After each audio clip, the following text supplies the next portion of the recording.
like cards. It's not what you dealt, but how you play it.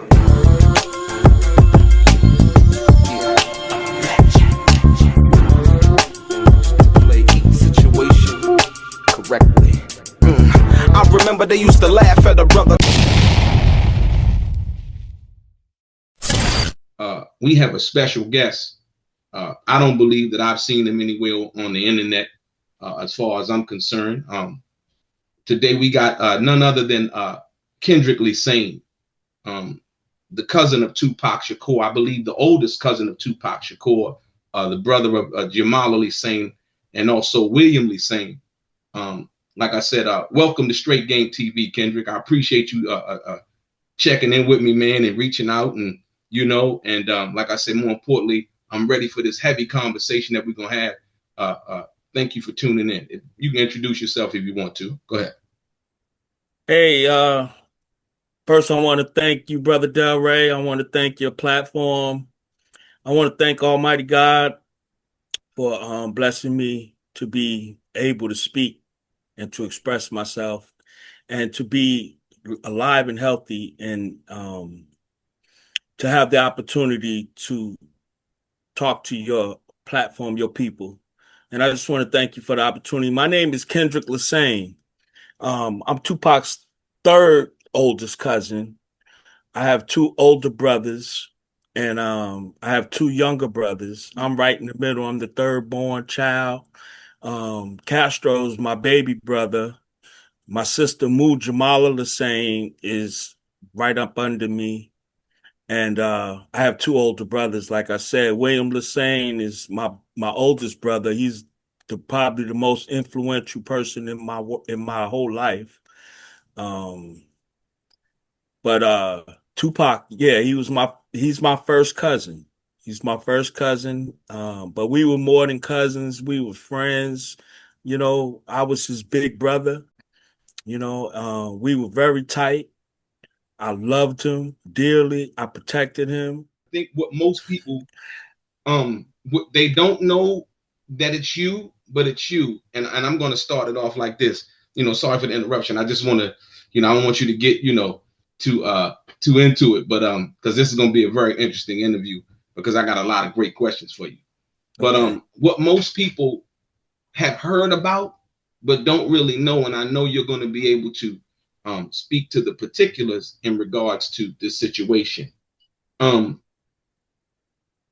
and around September 1996, there was an incident that happened, and you admitted to taking Tupac's, I believe it was AK-47, and selling it to a friend for $300. Mm-hmm. More importantly than that, this crossed paths with the conversation that me and your sister had, and her being in LA at that time, and Tupac wanting to come back to Georgia to address you in regards to the weapon being stolen and sold, or whatever, his guns being stolen. That's the story that's been the prevailing notion, if you will. But like I said, you're going to clear this up for the first time that I know of in public. So do you consider that, or did you consider that at the time, betrayal, survival, or something else entirely different? And I asked that question that way because Tupac was about to come to Atlanta. But from what Jamala had said, that he was convinced by Suge, and not in no nefarious kind of way, probably saying, hey, come on, let's just go to, to the fight or whatever, and you deal with that later. But Tupac ultimately decided to go to Vegas instead of coming down to Atlanta to address you about the allegations at that time about his guns being stolen. Do you consider that betrayal, survival, or something entirely different at that time for the first time addressing that? Okay, well, for one, I never thought it was betrayal, because I love Tupac Shakur. I love him. I've always loved him. It wasn't nothing about betrayal. It was nothing except being a dope fiend and wanting some more dope, and having no other way or means that was right in front of me at my disposal. Because at the time I was dealing with a very cunning, baffling, and powerful drug. And it would allow you to do things you would never normally do. And I would never normally steal from anybody. I was never really known to be no thief until I started doing drugs. So it wasn't betrayal at all.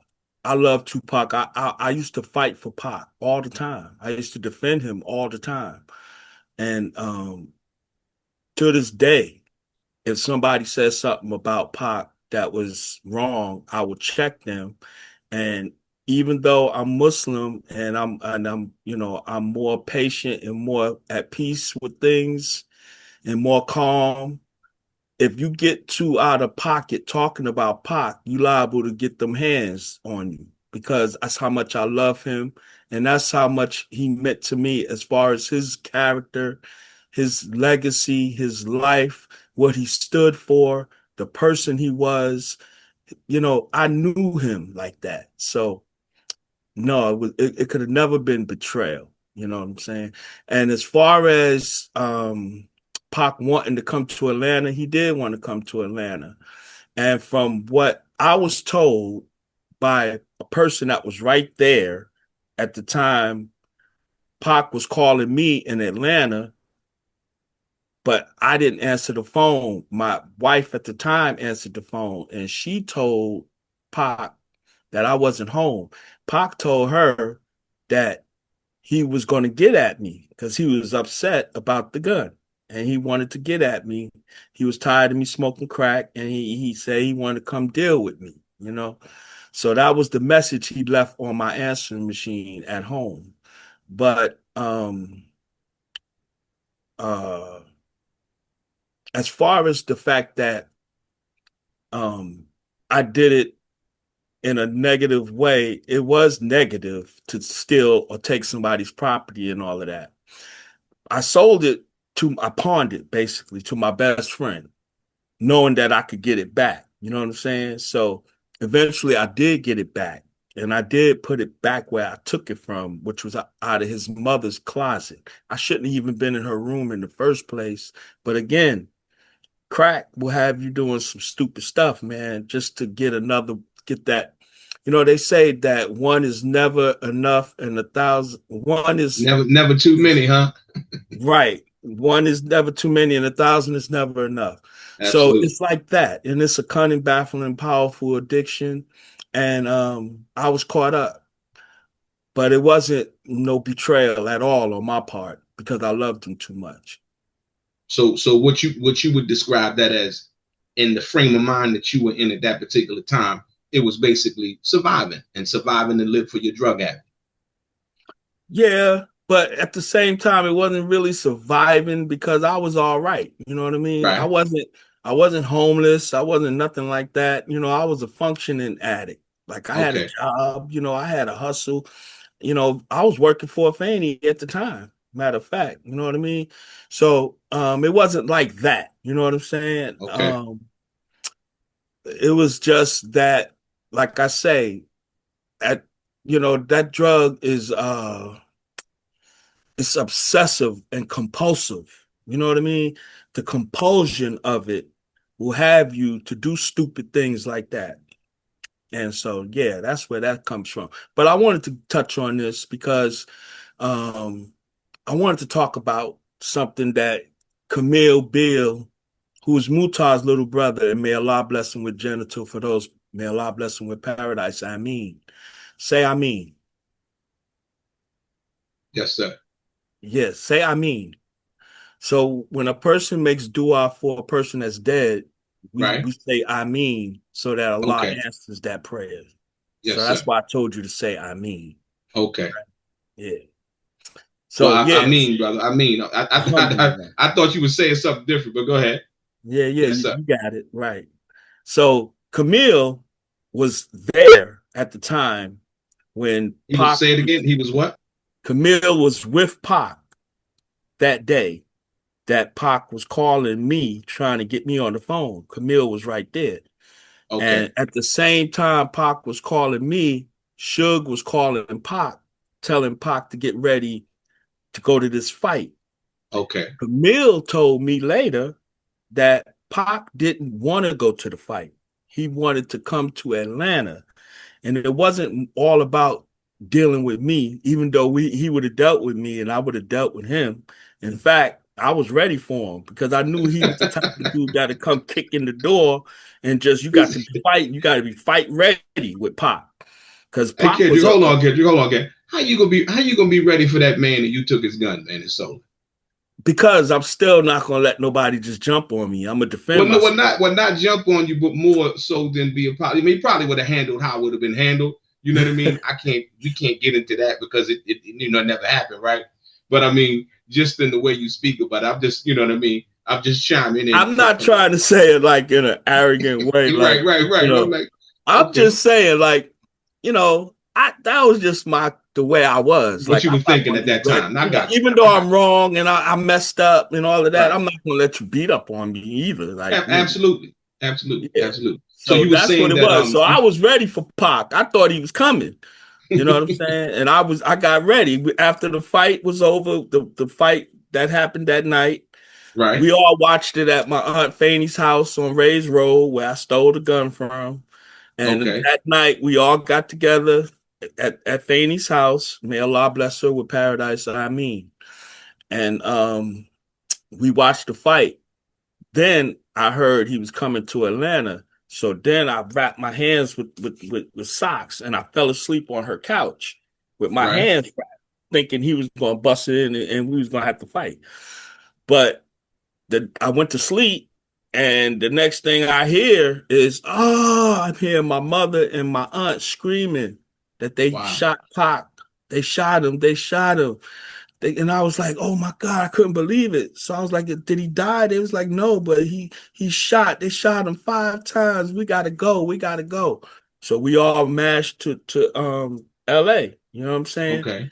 And so I So had before you go there, let me ask you this, because you was talking about I believe Mutai brother in the phone conversation.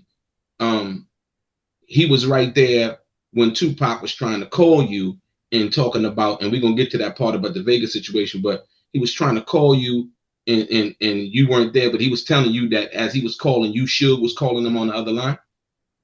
Yeah. So yeah, let me get to that. Okay. So boom. So me and Camille was tight. You know what I'm saying? I love Okay. Camille, and we was tight. And so Camille, he said, yeah, Black. He said, Pac was trying to come to Atlanta, but Suge was insisting that Pac go to this fight. And Camille told me that he had a funny feeling about it because Pac didn't want to go to the fight. And at some point, Pac was like, yo, tell him I'm not here. I don't want to talk to him. So Camille was the one answering the phone after a while because Pac was really preparing himself to come to Atlanta. But Okay. God's will always prevail. You know what I'm saying? Absolutely. So even if his heart wanted to come to Atlanta, that wasn't God's will for him. That was God's will for him to what happened. Everything that happened was written before he was even born. That on True. September 7th, he would get shot and he would die 6 days later. So yeah, man. But So then Camille, you go back to when you guys received the call. You received the call yeah, and you hear man, the yeah, screaming. yeah. Yeah, it was one of the saddest days of my life when we received the call because my mother and my aunt let out a scream that I can still hear today. It was Wow. a horrific scream, and it was a scream of not only frustration and agony and all of that, but also here we go again scream. You know what I'm saying? So it was Okay. like, oh, bang. So that right there snapped me out of any delusion I had, and it was time for me to straighten up and be a man and stand strong and represent and support my mother and my aunt and the rest of my family. So that's when I snapped out of all that drug crack stuff, man. I got right. But there's another story after that. We could get into it later or not, but Yes, sir. Yes, I'm sir. willing to talk about it because I want I want the world to know the truth, you know what I'm saying? Especially around me, because I'm not an outspoken type of dude, you know, I'm very laid Yeah, back. that's why, that's why I appreciate this interview because you know, when you first reached out, like I said, it was like I'm like, oh, okay. And then we started to talk, and I just seen how intelligent and enlightened you were, and like the story had been pushed out to really hear it from you and from your mouth, right? I think it puts all of the other rumors to rest, as well as the part about the screams and on the phone and trying to reach Pac and trying to call back and him not wanting to talk to you and then going to Vegas. Like you said, it was destiny. And like I said, there's no other way to put it. It was just destiny at that particular time. So like I said, so I appreciate you for being honest and sharing that. So my question, I want to ask you a question. So how did you know where the gun was? Because when you smoking crack, man, one thing about a crackhead, right? I don't liken myself to that no more. I've been clean for a while, right? For 8 Absolutely, years. absolutely. Yeah. But we as crackheads and addicts can be very creative. And Okay, also, when you have that obsession to get high, your mind will go into another level of creepiness and deceitfulness and sneakiness to the point where I'm sitting in her house and I'm thirsty.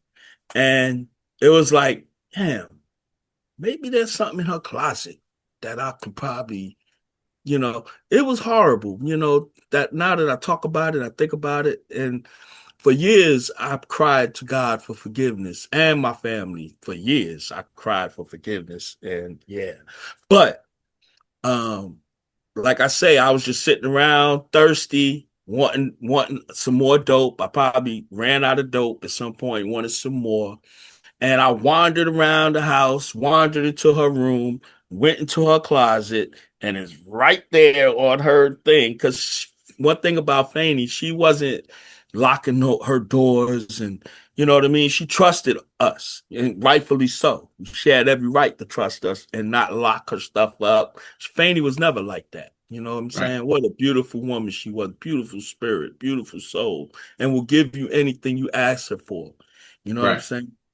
But being a dope fiend, yeah, I finally found something, and it was that gun. And the ironic thing about that is that my best friend from Detroit was visiting Atlanta at the time, and he's a gun collector, and he got money. So I was like, ooh, boom, this is a quick lick because I get paid in 3 or 4 days. I can get the gun back, put it back before anybody know. That was my plan. But see, that's that idiotic dope fiend thinking. It's not reality thinking because I Right. never thought nobody would notice that it was missing. You see what I'm saying? And I think like the next day after I did it, because this is like 3 days before Pac got shot. This is like September 4th. Pac got shot on the 7th. So my people from Detroit came to visit me. And, they my brothers to this day. They good men, good, beautiful brothers, right? And they loved me and I love them to this day. You know what I'm saying? We still strong, man. They strong believers, strong Muslims, beautiful brothers.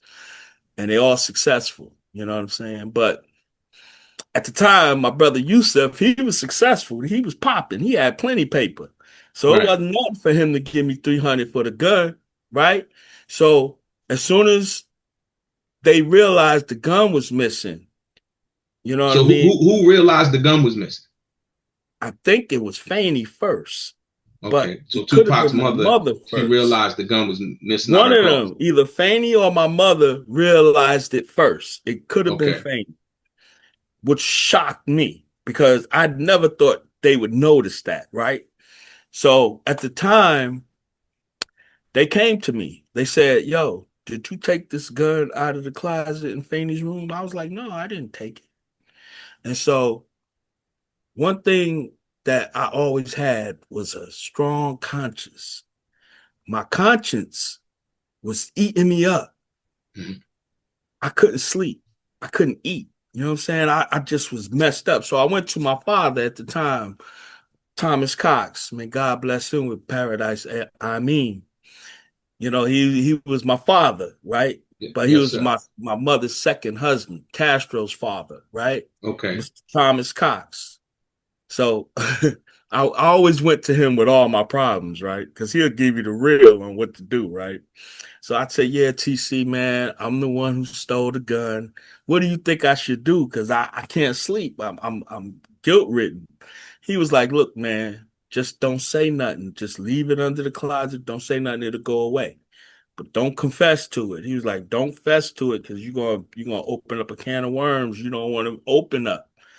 And so that didn't sit well with me. You know what I'm saying?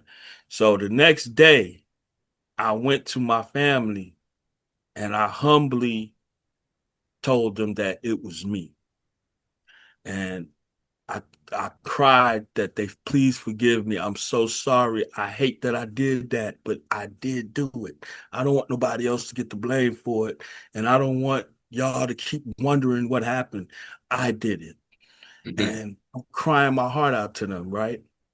And so they was like, look, man, can you get it back? And I said, yeah, I can get it back. So I don't know where I got the money to give him back, but I gave him the 300 back. I don't know where I got it from. I can't remember that. But I called him. I said, yo, you dog, because he was back in Detroit. Feel me? So Right. I called him like, yo, you. His name was Yusuf. His name is Yusuf, right?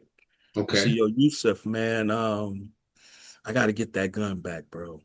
I said, I'm sorry, but I got to get that gun back immediately, man. I should have never did what I did. And he was understanding, you know what I mean? He was, So did you tell him? Did you tell him it was Tupac gun? yeah, yeah. Wow. I told him it was He, Pac's he gun. he probably he probably thought at that time he had a memento. Yeah, he did. He did. Wow. Because he knew when I gave it to him, it was Pac's. You feel me? He knew Okay. where I got it from. I told him because I was one of them honest, I was honest with the nigga, right? Right. So yeah, I told him. And so he was like, all right, what do you want me to do? I said, I want you to pack it up and send it back to me. Send it to my house. I gave him my address. Hmm. 3 days later, it came. And no, it was about 2 weeks later it came. 2 weeks later. Okay. Yeah, after we buried Pac, after all of that, we came back to Atlanta. About a week or two later, the gun came back, and I gave it back to Fanny. Wow. Yeah, Amazing. yeah. Amazing. Yeah. I mean that's a hell of a story, man, because like I Hmm. said, when you deal with that story, you deal with um Pac either coming to Atlanta to address you, and like you say, from what you understood that he wanted to, or going to Vegas, and that situation happened, and he chose the latter. And so, yeah, that's a powerful story.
so much.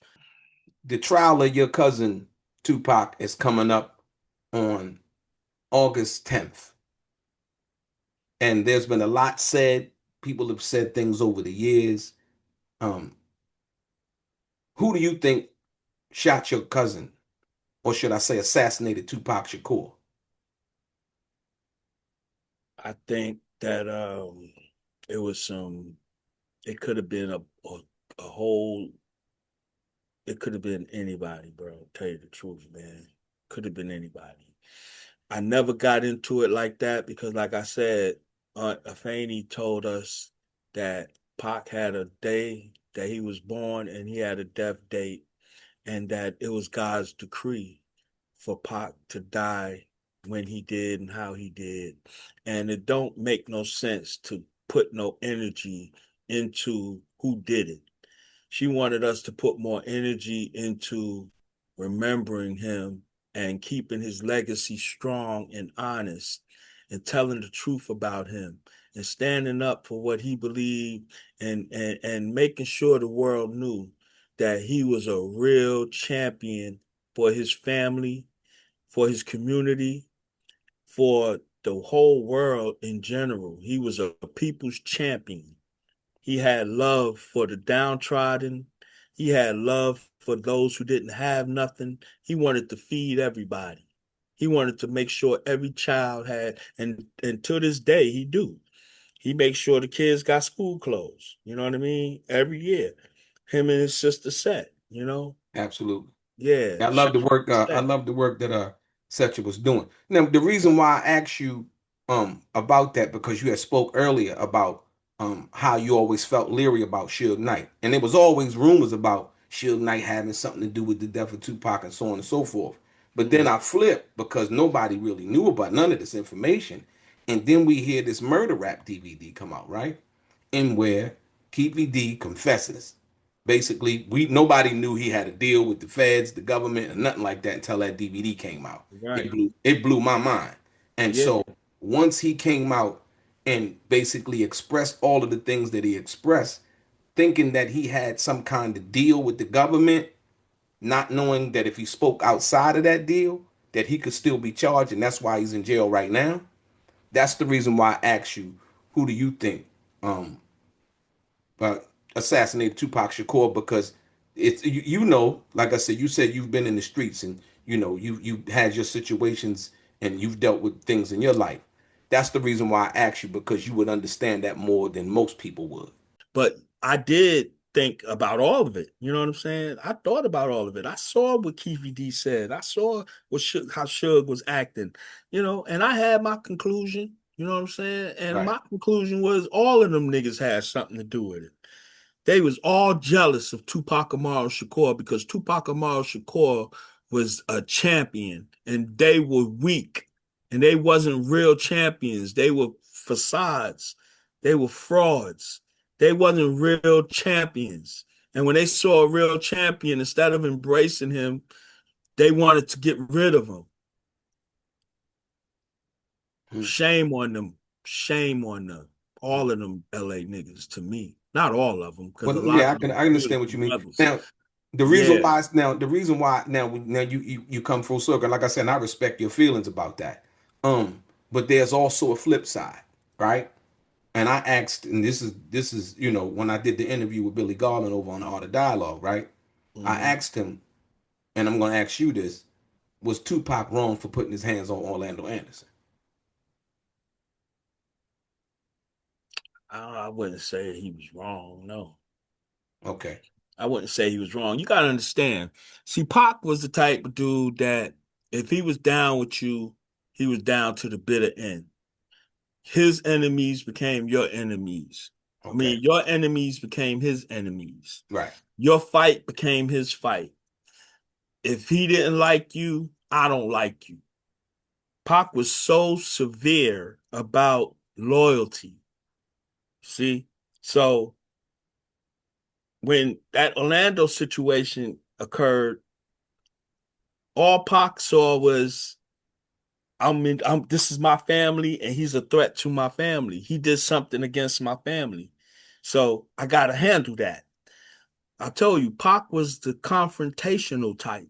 He wanted to step to you and talk to you type. He Right. was a step to you and whoop your behind type. Right. He was aggressive. He was a panther. He was a Black Panther for real. He had all of those traits and characteristics of a Black Panther. You know, not all coming up to you all gentle and all that. He was coming, you know, aggressive, full force, full steam ahead. You know, and um, I can understand why he did what he did. I won't say it was right or wrong because only God can judge us, like he said. Right. Yeah, No, the reason, and like I said, because sometimes, and I believe Mutai has spoke on this. Sometimes you can be loyal to a fault, you know, and it not be in your best interest. true. In hindsight, you look back in Yeah, hindsight, like that wasn't in its best interest. But right, like you said, what happened happened, right. and we can't. Nobody can take that away. If Um, Pac was more mature, that he probably wouldn't have did that. okay. But when you 25 years old and you at the height of your physical health, your spiritual strength, all of that is at its peak. Right. You understand? And Money, success, all of that. Right. right, Yeah. yeah. So I can understand. But if it would have been 10 years later, he would have been like, man, let's go to the club or let's go home.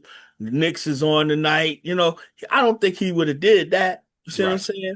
Exactly. But at the time, that's all of that is God's decree. God decreed all of that. You understand? So yeah, man. You know, yeah. And I think that's interesting from you, his cousin and y'all relationship. And like I said, you and him almost fighting and the things. Like I said, I was at the House of Blues the night when we went to the House of Blues.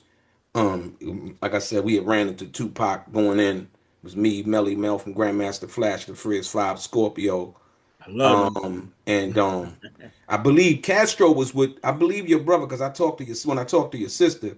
I told her, ask I'm like, was I think Castro was with him because they were too young to get in, and Tupac had to pay the bouncer guy $300 to let them in.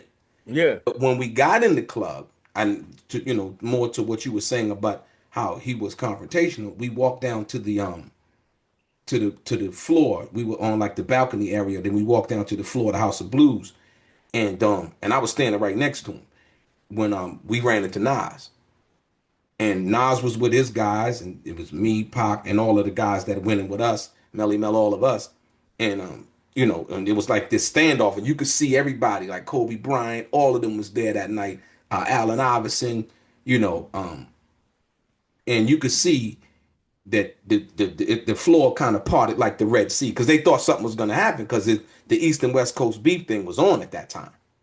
And so, but most people don't know this because I've never really heard Nas talk about this. But Tupac walked up to Nas, they shook hands, they squashed it, or whatever. They had a conversation. Everything was good between them and whatever, whatever. But more importantly than that, this is what led to the situation in New York right before he went to Vegas, because I think Tupac heard the song, the message that Nas did talking about fake thug, this, that, and the other. That's why most people can't put the context to it. That's why Tupac was so mad because he had just seen him at the House of Blues, and Right. this was August 11th. And you go from August 11th to what was that? September the third or fourth at the MTV Video Music Awards. Right. So I understand what you mean by that confrontational thing, but it was a little bit, it wasn't really. I don't know what his thing was with Nas at that particular time, and I don't know if Nas thought like, well, it was something with him because he was from the East Coast and they was at the house. We had the House of Blues on the West Coast. If they had a problem, so I say that to say, yeah, he was that guy. He definitely didn't, under no circumstances, as far as what I witnessed that night, he didn't back down. So Yo, first, like I said, Pac wasn't that type of person. He don't back down from nobody. Pac don't right, do none of that. But what Pac does do is that Pac accepts reconciliation. Pac embraced that. right, He embraced when a man apologized, or when a man squashed something, or when a man waved the white flag. Pac wasn't no bully. right? He wasn't unjustifiably running up on dudes. And, if there was no justification, he wouldn't do it. But if there was a good justification, then of course he would. But with Nas, there wasn't no real justification. Nas never disrespected Pac.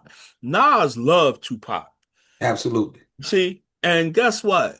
Pac loved Nas, man. Pac loved Nas, man. And that's why it never went nowhere.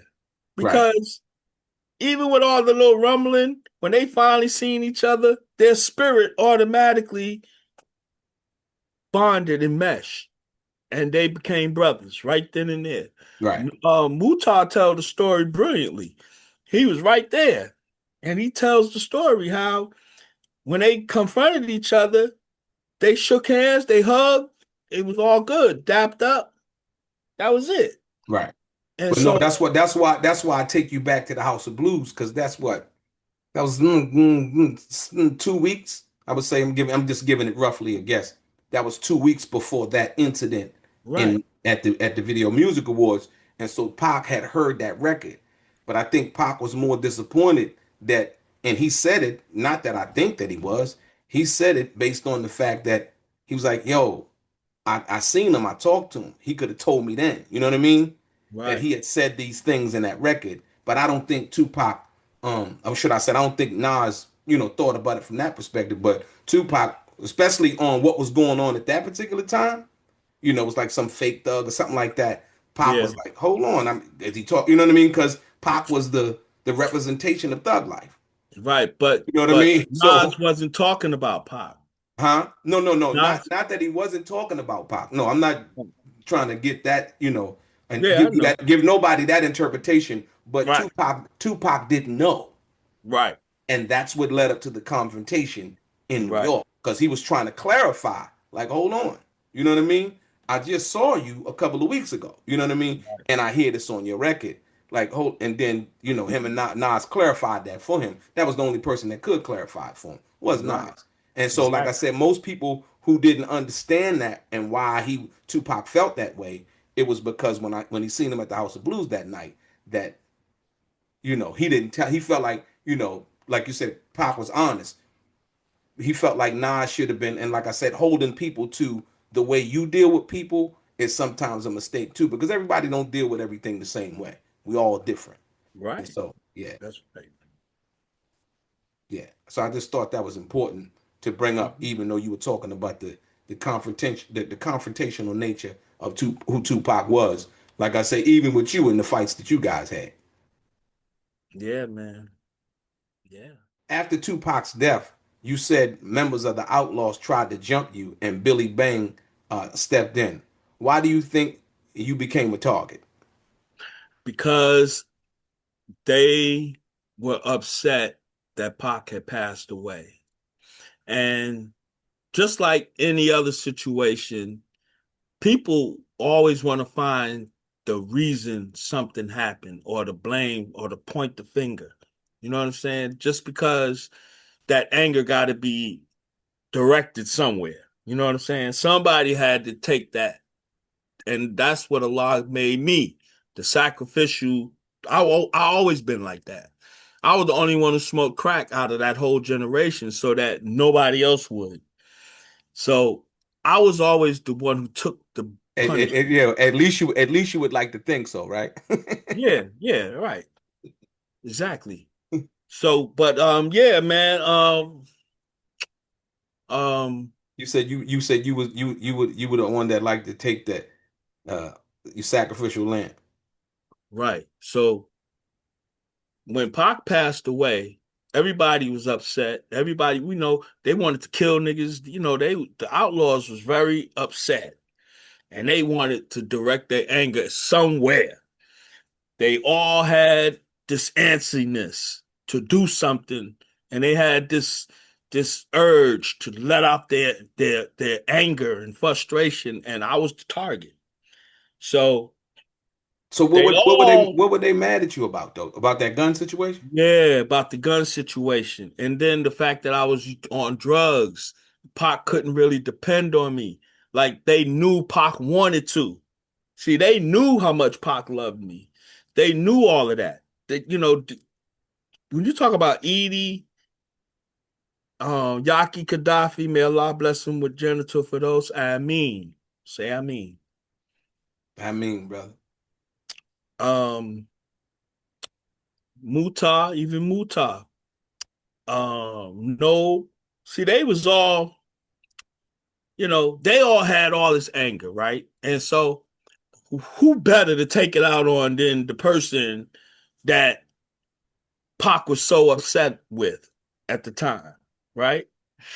So, that I think that played a part in their anger. You know what I mean? A lot of other things too, but um, they wanted to take it out on me.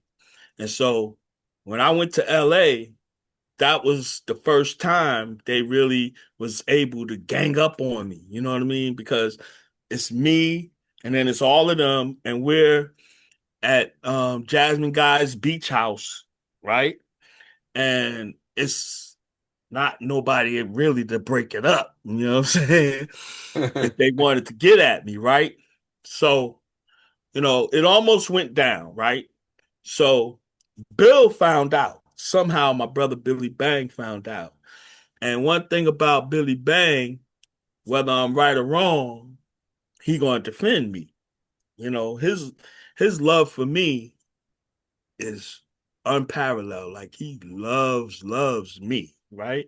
Right. I'm his main man.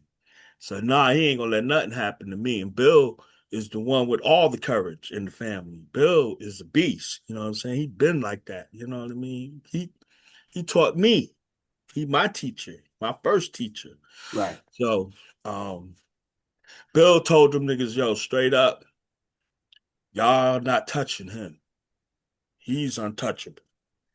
So y'all figure that out, but y'all not touching him. And they listened to Bill. They didn't want to, but they listened to Bill. They listened to him, and they didn't touch me.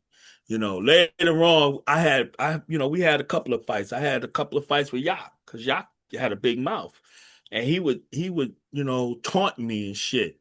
And I don't play, right? So Right. I just smack niggas. I used to, I'll just smack you, and now we fighting. It was like that. But may Allah bless Yaki Kadafi because he was the prince. He was so dope, man. Niggas have no idea how dope Yak was. Yak was a beast, man. He's a whole nother story, man. I'm telling you. But So yeah, you claim that you could have handled it, that situation by yourself. Do you think violence after Tupac's death was about loyalty, power, or unresolved resentment? unresolved resentment. You hit it right on the head, Delray. Very good, brother. Yeah, you're an astute dude. I can see that. But yeah, yep, unresolved resentment. That's what all that was about. Unresolved resentment. Because they probably still resented the fact that I took the tour bus that time. You know what I'm saying? They probably still resented that Pac really loved me and kept forgiving me. And they probably wanted Pac to be more angry at me than he was. You see? So all of that played a part. And then I let them down too, especially Castro, my baby brother, because Castro used to always defend me when I was wrong. He would defend me. You see what I'm saying? Because he was naive. He didn't think he looked up to me so much that he didn't think that I was capable of doing this crackhead stuff I was doing. You know Oh what I'm wow. saying? So, Yeah. he had a halo over my head in his heart, because me and Kay were very, very, very close. Like, that's my man. We 10 years apart. You know what I'm saying? He was my baby, you know, and Mouth too. Edie, that's my Right. baby. I changed their pamper. I was their big homie. I used to babysit them. I used to have to keep them and take care of them and feed them and take them to the park and all that kind of shit. You know what I'm saying? To this day, Edie is my little man. Like, that'll never change. I used to defend Edie from his brother who used to always beat him up or try to. But when I was around, you weren't touching Edie. That was my baby boy. You ain't touching him. So I would fight anybody for Edie to this day. Somebody mess with Edie and I'm around, I'm defending him. That's my man. Absolutely. Period. Even his own brother. You know what I'm saying? Yeah, but that's how it was though. We was very close, man. You know, shout out to Shane. Shane is Malik is Edie's only brother. Edie Okay. got one brother, and it's Shane. And Shane is his big brother. And me and Shane was like this since we was 4 years old. I was 4, he was 3 when I first met him. So yeah, man, we go way back. We're a very tight family, very tight knit family. But I raised all of them. All of them was under my wing because I was the oldest. I was the older one. My 2 oldest brothers wasn't into it like that. So you said that you were the person who answered the door when Tupac ashes arrived from Las Vegas. Did that moment feel final or was it surreal? It was a spiritual moment because I wondered for a long time why God allowed me to be the one to receive his ashes and not nobody else. But Allah, God Almighty, has a way of doing things. Allah, we call Allah Al Jabbar, the fixer. Allah fixes things the way He wanted to go. You know what I'm saying? Allah wanted me to receive those ashes, maybe for some kind of vindication for me, a mercy on me, because God Almighty knew I had a good heart. I just had a drug problem. You know what I'm saying? I love Tupac. God knew that. So So where were you at the time that you received the ashes? well, Where here's did the this happen? crazy thing, right? I was supposed to be in Atlanta because I really didn't want to face the music of what I had done. You know what I'm saying? As Okay. far as selling his gun, and then a couple days later he gets shot, and then a week later he died. You see what I'm Right. saying? Because I didn't want that attention. I didn't want to have to answer to the outlaws or nobody. You know what I'm saying? Right. But God always put me right in the front to confront my mistakes. You see what I'm saying? I couldn't live that long in the mistake. God always put me in a position where I had to confront it and face it, and I had to deal with it. And so, just so happened, I come to LA, right? I didn't go to Vegas because he had already passed away. So I'm in LA, right? Okay. And I'm at his apartment on Wilshire Boulevard. He had a beautiful apartment on Wilshire Boulevard. The condo, And right? I was there with Afeni Shakur, his mother. May God bless her soul. And me and her were organizing his stuff. We was packing his stuff. She trusted me once again to not steal nothing from him, but to just pack his stuff. So I packed his room. I packed all his stuff. Like that was my responsibility. You see what I'm saying? So I saw everything. I saw his bedroom. I saw everything. I saw all his books, and Mutar was right. He did have a Quran in his nightstand drawer. He did, because I saw it. But so while we doing that, the bell ring. Fanny say, Black, answer the door. She didn't know who it was. I didn't know who it was. I look in the peephole, and it's a dude with a bow tie with a little hat on. I thought it was the doorman, right? So I said, Fanny, it looked like the doorman. She said, open the door. I opened the door, and it was a dude. And he said, is this the Shakur residence? I said, yes. He handed me a box, and he said, sorry for your loss. And I was like, oh, this is Pop. He's handing Wow. me Tupac. And it bugged me out. So he handed it to me, and I froze. I was stuck. Like, this is crazy, right? So I'm standing there, and he said, you have to sign this. I signed the thing. He gave me the box. I bring it in the house, man, and I give it to his mother, right? Right. I said, this is Tupac, mom. This is Tupac, auntie. This is Pop. This is his ashes. They was in a box. And she just cried, man. And we hugged each other. And it was just so beautiful because she didn't do all of that drama like Okay. like you would expect, Right, right, She didn't fall all out and all of that. Man, her spirit accepted that God wanted and called Pac back home to him. So Fanny wow. was so good with it that when we got the ashes, we hugged each other because it was an amazing moment in the annals of history that we had that exchange of love and of sorrow that we lost our prince, our king. He was the breadwinner. He was all of our hope, even mine. All my hope came from him. He was the one who inspired me and told me Right. I could be better than I am. He did that for all of us. So it was a beautiful thing. A beautiful thing. Wow. Excuse Um, me. that's Sorry all about right, man. Take your time. You claim that you forced Tupac to fight his first bully when y'all were in the Bronx and he was like 6 years old.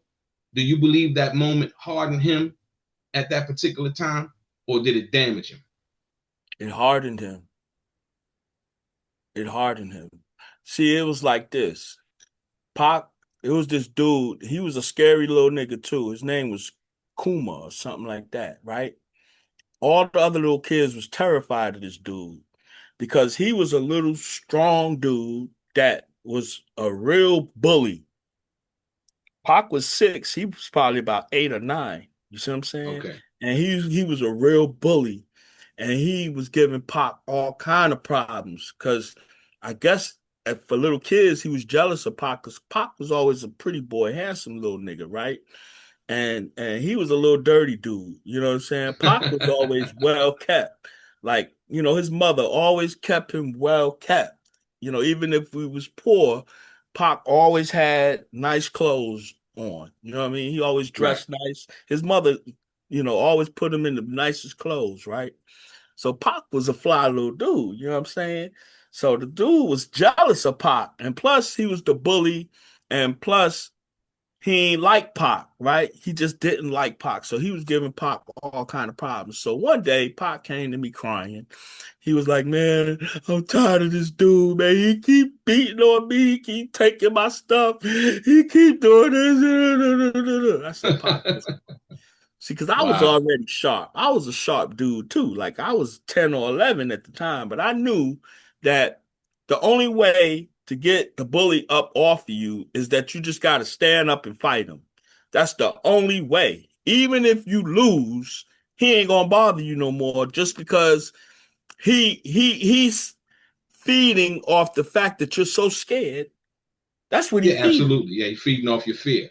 Right. So once you show a little bit of courage, that takes that right out the window, right? So I kept trying to Okay. explain that to Pop. Like, look, man, once you stand up to him, you ain't gonna have no problem with this dude no more, man. So I said, look, let me show you what we gonna do, Pop, right? The lot, it's the truth, bro. I said, we're gonna go downstairs and I'm gonna show you what to do. This is how you gonna win the fight, right? So I Right. said, this is what you do. You're gonna fight him, right? Every chance you get, you're gonna take your right leg and step on his front foot. And then you're gonna swing, swing, swing. Because if you do it like that, he can't escape. Like he's gonna be stuck in one place. Right. And you're gonna have the tee off ability, right?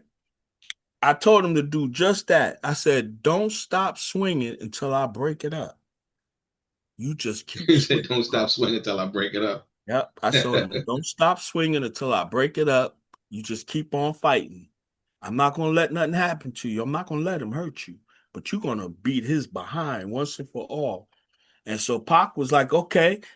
One thing about Pac, he had courage, man. Wow. Even as a little dude, man, he was not no punk and he wasn't afraid or none of that. He needed me. Like I was the Flavor Flav for him when it came to that. Like I was a good hype man and I was an He instigator. said that was You a know, flavor flavor. I was all of that, right? And I had Right. the mouthpiece. Like I could talk. You know, to this day I can still do it. I just don't do it no more. But I had a way of convincing people that they can do anything. You know what I mean? And that's what happened. So when Pac fought him, Pac defeated him and crushed him. You see what I'm saying?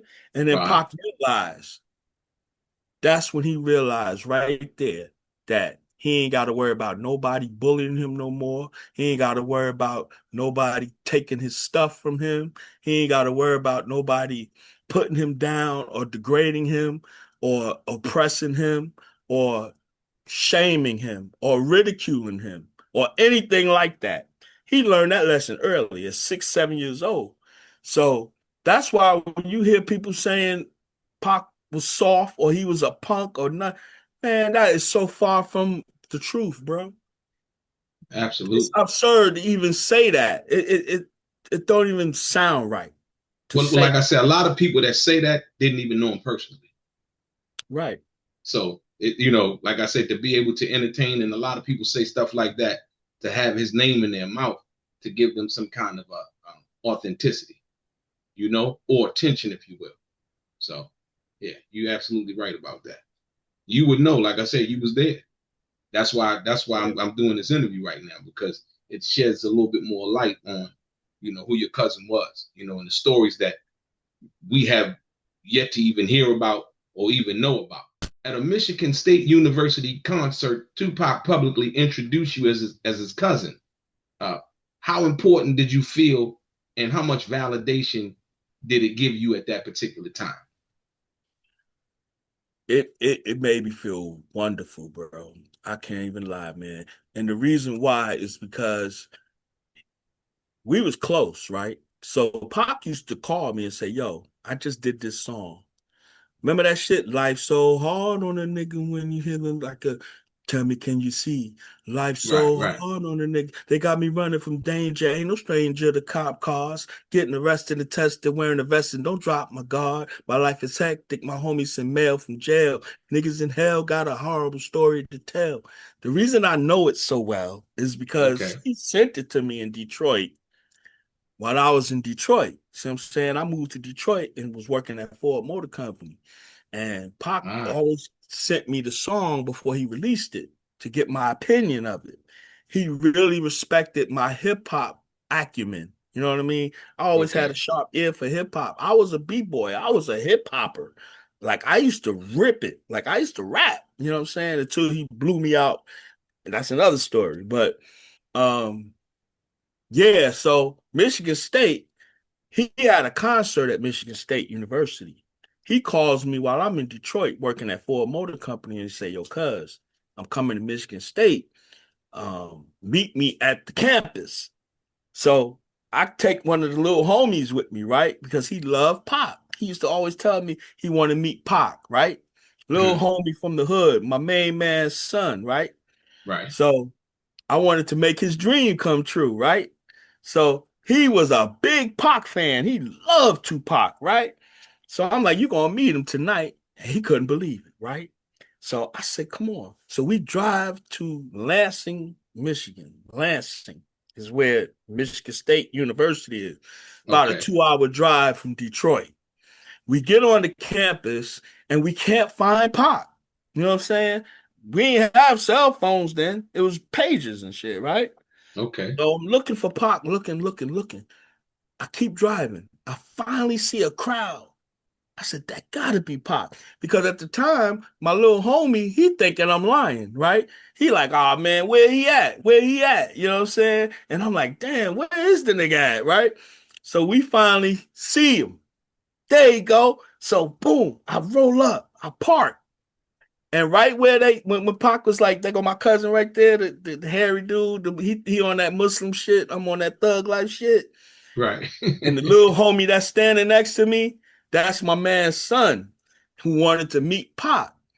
Okay. Me, when I first saw him, I was mesmerized because he looked so dope. He looked thuggish as hell, right? Okay. But he was handsome, but he had that raw thug look on him. You know what I'm saying? He had the bandana on and shit. He had the thug life shit on. And, you know, I thought it was like, I thought I saw an angel from God, bro. That's the only way I could describe when I first Wow. laid eyes on him at that Right. moment. Right. Because he had all these people around him, right? So I come. He was like, my cousin, they go my cousin. Blah, blah, blah. So right after he did all of that, we go and there's all these magazines that want to interview Pac. So Pac tells them, interview my cousin, me. So now I got all this spotlight on me. And so it was Wow. like, oh shit. So now the little homie seeing all of this, right? So all I'm thinking is, man, I can't wait till he tell the homies in Detroit about what happened today. You know what I'm saying? I was Mhm. so happy I had a witness that's gonna say, yo, that is his cousin. He did show black love. You know what I mean? It was the beautifulest thing, bro. It was so beautiful, man. Just being with him at that moment in time in my life. You know what I mean? So, you know, a whole thing happened later on, but that is the video that's out there where Pac was like, "That's my cousin Kenny Black." Boom. But yeah, it did give me validation, and it did make me feel special. You Is know what I is that mean? is that the video? Is that the video when he was rolling blunts? Yeah, He was rolling the blunt. Okay, yeah, I seen that video. Yeah, I think yeah. yo, Pete, No, y'all need no, to he check that. wasn't rolling. I don't think he was rolling the blunt. This Somebody was rolling the video, blunt, but y'all was all in like a group of people. Yeah, yeah. And he was yeah, like, it "Yeah, was that's my thug cousin life right there." around him. First, he Okay, introduced all the thug life. right, He was right, like, right. that's man, that's Big Psych, that's Yeah, Dromacidal, homie, and so forth. The right. Thug Life crew. That's when he was rolling with Thug Life. You see what I'm Yeah, saying? yeah. No, I seen So, that video. I yeah. wasn't sure where that video was taken at though, but I That remember was at that. Michigan I State remember that University. video in particular. Yeah, absolutely. Mm-hmm. Yeah, you got to check that video out. Tupac hanging out with a group of guys, and you like standing off to the back, and then he said, "Yo, that's my cousin right there." Right. Right. And I'm Absolutely. like this. I go like this. Yeah, Yeah. absolutely. Yeah, Yeah, that's. I felt special, man. Man, what a But beautiful day. not only was it special, but it was documented. Yeah, it's documented. There's a photo of you and Tupac double dating. Uh, is you and Tupac on 42nd Street. What does that image say about how exposed and unprotected Tupac really was before fame? Well, you got to understand, first of all, Pac was the type of dude that he was outgoing. Pac always wanted to hang out with me. Like I said, I used to be the fly dude in the family, and we were closer in age than my two older brothers because Billy Bang was always in jail. My brother Scott was an actor, so he was always acting, doing stage shows and stuff. So my brother Scott was too busy performing. You know what I'm saying?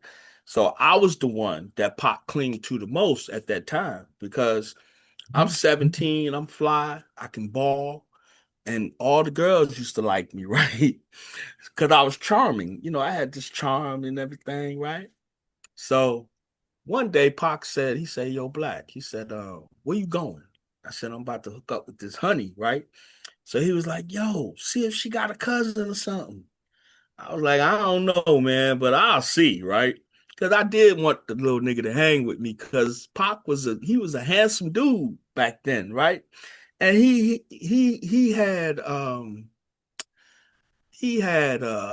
was smart and sharp, clever, you know. So he could spark up conversation and then he could talk intelligent and all of that would help me what I'm trying to do, you know what I mean? So I was like, bet, let me see. So I called the girl, right? And I just saw the girl about a month ago, man. I just saw her. She came out the hospital. That's another story. But so Pac was like, yo, I want to kick it, see if she got a cousin. So I calls my girl. I said, hey, baby, you got a cousin about 15, 14 for my cousin, right? Because I want to bring him with us. She was like, matter of fact, I do. She's sitting right here. So I was like, what? I said, well, how she look? She was like, she cute. She light skinned. She this, that, and the third. I said, bet. So I'm like, yo, Pop, she light skinned, she cute. You know what I'm saying? What's up? She 14. Pac was like, hell yeah. So I was like, okay, so we gonna meet y'all on 42nd Street. So the whole ride to 42nd, I'll never forget this. It's like yesterday. Me and Pac is riding on the D train to 42nd Street, right? Mhm. And Pac is so excited, right? And so I'm like, look, man, we're gonna do it like this. We're gonna tell her this, we're gonna tell him that. So we got our whole game plan, right? So we Right. get down there. He sees the girl. He was like, oh, he was like, yeah, bet. So we go, they used to have the triple movie joint. You know what I'm saying? You see 3 movies for like $1.50, right? So what we did, we went in the movie for the 3 movie joint. You in there for 6 hours. So Wow. you feeling up, kissing and shit. That's how we used to get our rocks off with the long movie shit, right? So for Right. 6 hours, we in there macking, right? So Okay. we leave, right? So I said, come on, I'm gonna get them a pizza, right? Because I always had money, right? So I said, we're gonna get them some pizza, right? So we get them pizza. We all eating pizza. So right after we ate the pizza, we step outside the pizza shop. Right next to it is the photographer with the background that you see in that picture.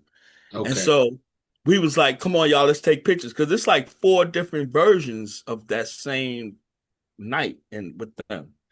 Okay. I might have only posted 2 of them. I got 2 other versions of it. You know what I'm saying? But Okay. yeah, man, that was a night where I hooked Pac up with a girl and he loved her, man. They was tight for a minute too. You Yeah. said you And said you true said he story. loved her. Yeah, he loved her, man. Pac was a lover, man. You know what I'm saying? Pac loved women, man. He loved women, man. But what he loved most is when a woman was a real woman. Like when she didn't try to be tough or hard. Okay. You know what I Right. mean? So she was a nice So girl who was shy. he liked the feminine woman. Right. She was Right. straight feminine, nice girl, man. Okay. So yeah, that was the night on that Wow. picture. Yeah. That's powerful. You had told a story about Tupac breaking down crying with you during his lowest moments, and that you went door to door asking neighbors for help using his emotional state. How close was Pac to completely falling apart during that period of time in his life? Okay, first thing is that we were young back then. So this is a young Tupac. Okay. Mind you, Tupac was a great actor at 10 years old. You know what I mean? He could make himself cry at the drop of a dime. Me being the smart, slick dude that I was, had to figure out a way to use that powerful person that can do this in a way that could benefit us because we were poor kids. Okay. We would have no food in the house. You know what I'm saying? It would be bad like that, right?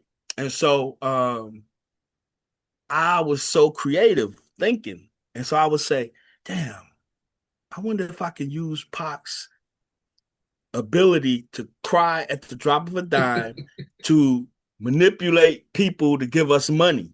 You see what I'm Right. saying? So Wow. what I would do is I would say, look, Pac, I know how we gonna get this bread, man. So I'm gonna need you to do that cry shit. You think you can pull off that crying? He'll be like, yeah, I can do it anytime I want. Basically. I was like, what? He was like, yeah. I said, all right, let's do it. So listen, because we was living in White Plains, New York. There's a lot of white people out there, right? And they Okay. all had money. We was the poorest people out there. But my family wanted to try to do better for us, but they really couldn't afford it. But all the people in our neighborhood was rich. They all had money, right? So Right. I knew that, right? So I was like, man, this is what we're gonna do. We're gonna knock on these doors. I'm gonna tell a sad story. You gonna start crying, and they're gonna give us money. And so Pac was like, let's do it. So I go, knock, knock, knock. Hello. Hi, Miss Laurel. My name is Kendrick Lesane. This is my little brother. His name is Tupac. And the reason why I'm knocking on your door is because we need food. Our parents are gone, and it's just me and him, and we don't know what else to do.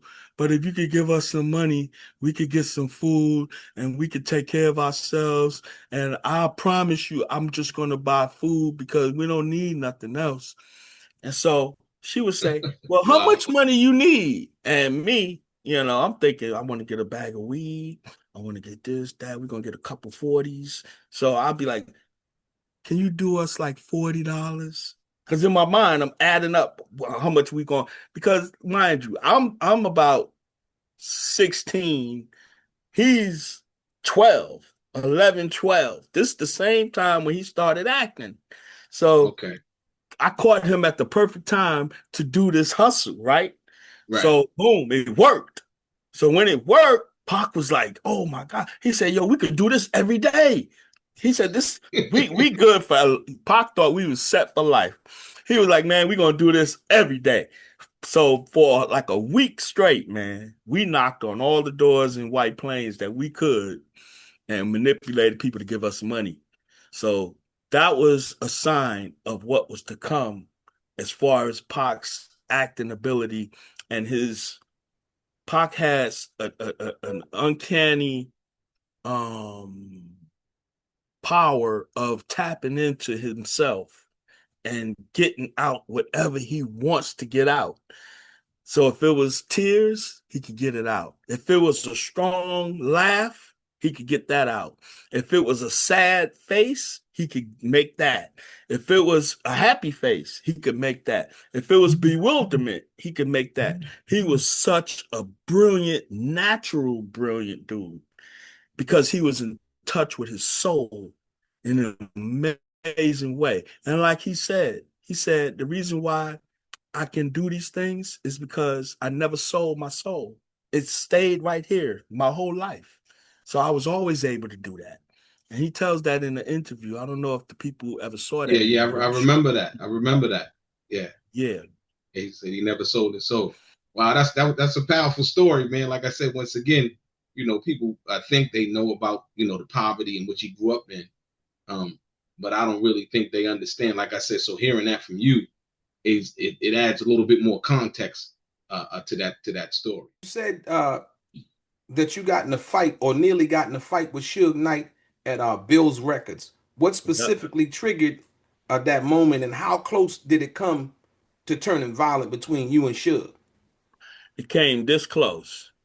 But what happened is that at the time, Suge had came to visit Afeni because he wanted to negotiate releasing a Tupac album. So he had to come to Atlanta to talk to Faney about it. At the So this time, is this is after Tupac passed. yeah, yeah. Okay. This is right after Aaliyah passed. I think like the next day after Aaliyah passed is when Okay. this happened. Because we was in the record store. We was doing an album release for a Pac album that we had just put out. And Suge just so happened to be coming to Atlanta. So he called my brother Billy Bang and he was like, "Yeah, man, I'm coming to Atlanta. I heard you got a record store. I'm gonna come visit the record store, whatever." So Bill was like, "Bet, come on through, right?" So at the time, my brother, he came to me, he said, "Yo, Black, Suge's coming through. We gonna do some photo ops with the nigga, right?" So I was like, "Yeah, all right, shit, fuck it, yeah." So Suge comes, but from the very first moment I laid eyes on him in LA, I had a funny feeling about Suge. I just felt that he had something to do with Pac getting shot. And with him being with Pac, we always said, me and my brother Bill, that if anything happened to Pac, it's going to happen to us. We're going to all die together. But we are not going to let him die and we not die too. That was our motto. Like, we was frontline soldiers for Pac when we was on duty. You know what I'm saying? Because me and my brother Bill, we had that love for Pac that was unparalleled. Nobody loved him like that. You know what I'm saying? Right. But So I always was weary about Suge, right? So when Suge came to the record store, I saw that dark shit on him. And my spirit is clean and pure, even though, you know, I still got a pure heart. So, like, I can't mesh with the darkness like that. So, when the dark is around me, I tend to walk away real slow. I try to get away from it, right? That's just been the way I've been for a long time, right? So, we was taking pictures, right? And so Suge was like, all right, come on. So Suge in the middle, me and my brother is on the two sides. So Suge put his arm around me, and I was about to put my arm around him, but my spirit told me don't. For some reason, I don't know what it was, right? But my hand just came, right? It was so clear. And it seemed like it was disrespectful, but it wasn't disrespectful. It was just instinct. You see what I'm saying? I didn't mean no harm at all. But he took offense to it and he So he got took offense. very upset. He took offense to what? You not putting your hand on him or what? Yeah, yeah. He took offense when I didn't put my arm over his shoulder. Okay, You got know you. what I'm saying? Because he put his arm over your shoulder. Yeah. Okay, go So ahead. when I didn't put my arm on his shoulder, he got very offended. And then he started talking West Coast talk. You know, he was saying, I'm a such and such blood. You don't know who you dealing with. You know what I'm saying? He just was wilding out, right? He just took off, Okay. very angry and very disrespectful to me. And so I ain't no punk, right? But I know that I'm gonna have a problem with Suge. I know that, right? But I'm not a punk and I'm not gonna act like a punk. And I'm not gonna show no fear, even though I was kind of leery about this nigga, right? Because he's big. And I was small at the time. I was probably 150. Suge, 320 pounds, 6'3". Big, big dude, right? In the Right. prime of his life. And so we squared up, right? He got up in front of me and I didn't budge. I remember because that's God, right? I Okay. couldn't move because I didn't want to show no bowing down to no nigga, especially him, right? So I couldn't move. I was stuck. So he jumped, he gets all up in my face. I don't move. And so I don't flinch either. So I'm just staring at him. And he's ready to hook off on me. And my homeboy Jabril, shout out to Jabril Serapis Bay, my main man. He comes out of nowhere. All these niggas are standing around and nobody came but Jabril.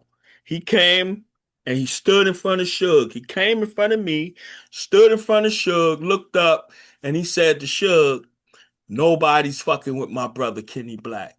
Nobody. And Suge said, what? You little old nigga, man, you go and get out my face, man. You crazy? And Jabril was like, you heard me. Ain't nobody touching my brother. And he stood there. And so now the bodyguards are coming. Suge had 2 or 3 bodyguards, and Crooked Eye was there. And they all came to the circle. And after about 5 minutes of just standing off, Hmm. it seemed like 5 minutes, it could have been less. Now my brother finally snaps out of it because Billy Bang was drinking. He was always drinking and shit. So he was always slow to the draw. But Bill always protected me. You know what I'm Right. saying? Right. He didn't want to let nobody touch me, right? So Bill finally realized what was going on and he stepped to Suge like, yo, what are you doing? That's my brother, man. What's wrong with you? And Suge was like, oh, I didn't know that. He was like, my bad. I didn't know. And so at that point, I didn't want to talk to him. I didn't want no, I just wanted to get away. You know what I'm saying? So my boys, I had 2 or 3 of my homies was there. Cause I had some wild little niggas on my team back then. Like Pac told me I would. Before Pac died, he told me, he said, yo, all the little lost souls, all the wild little niggas that love me, They're gonna love you, Black. They're gonna come to you for guidance and leadership. That's what Pac told me. And they did, and they still do to this day. To this day. One of them just called me about 20 minutes ago. So yeah, to this day. So that was one of the little homies, Jabril. He was a Pac disciple. They was called Pac disciples because they loved Pac to do anything Pac commanded to do. Right. Right. And so they loved me. I'm Pac's family. I'm Pac's blood first cousin. And plus, I was Pac's mentor and homie, and they knew it. So I was the closest thing to Pac to them. So, they treated me like royalty. Like they ain't letting nobody, not even Suge, come close to me. And he protected me from Suge Knight. That's a true story. Yes, indeed. Wow. Yep. Jabril Serapis Bey, my main man. That's interesting, man. It's like that it happened over something that was so trivial, if you will. Like you not wanting to put your hand on his shoulder, but seemed like cooler heads prevailed. That's wild, though. Yeah. It's a wild story. From your understanding of how things moved in those circles with your cousin Tupac Shakur, how realistic is it that somebody like Tupac's murder could happen without multiple people being aware of what was about to go down?